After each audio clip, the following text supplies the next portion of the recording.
তখন রাত্রে 9:30 বাজে আমি চুলদারি খাইটা সেলুন থেকে বাইরেছি। বাইরের সাথে সাথে আমি রাস্তার সাইডে আমার বাইকে আইতাম।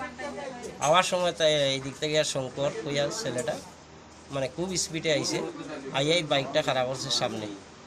খারাপ করিয়া লামিয়াই মানে আমি তো ভাবছি মনে হয় সেলুনে যাইব, সেলুনে না গিয়া ক্রসিং করতে গিয়া আমার মানে গলাতে ধরিয়া উঠা কইতাছে যে তুই আমার 2 নম্বর ওয়ার্ডে জনসম্পর্ক করতে পারতে না, তুই কেডা?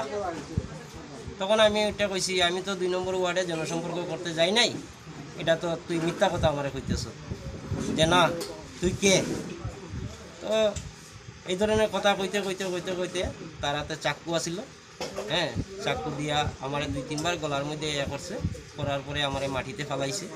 তখন আমি কোমরে ব্যথা পাইছি আর আমার পিঠিতে মানে চাকু দিয়ে আঘাত করছে, এতটুকুই। তারপরে এখানে বিজেপি দলের ক্যান্ডিডেট হিসাবে দাঁড়াইছে। তো 2 নম্বর ওয়ার্ডে আমরা পূর্ব মশাউলি পঞ্চায়েতের থেকে। ঘটনা হয়েছে কোন জায়গাটা? ঘটনাটা হয়েছে আমাদের স্কুল ঘরের রাস্তা, যেটা মশাউলি স্কুল ঘরের রাস্তা তার পাশেই মুখটা তৈরি। যেমন আছে এর নাম কি? শঙ্কর দেব। বিজেপি প্রার্থী? হ্যাঁ, বিজেপির প্রার্থী।